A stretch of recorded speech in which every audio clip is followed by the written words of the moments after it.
Базаркоргон районуна караштуу номер 37 Сейдугум орто мектебинин окуучусу Murzalayimov Nurислам Akkeme çıkarmasından üzüldü. Sen korkma kitap kabım. Torpak boşalıp ketkenini bilmeye kalmadın.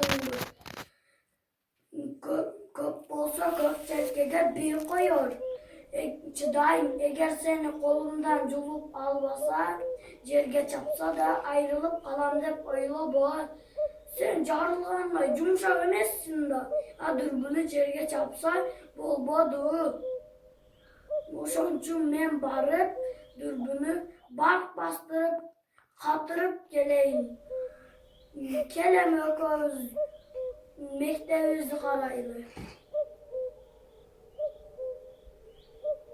Müyüzdü buğene, müyüzünü beşke eğilip bekey dayıcımı alıp barıp berçi. Allah'da balalı bolsunçu.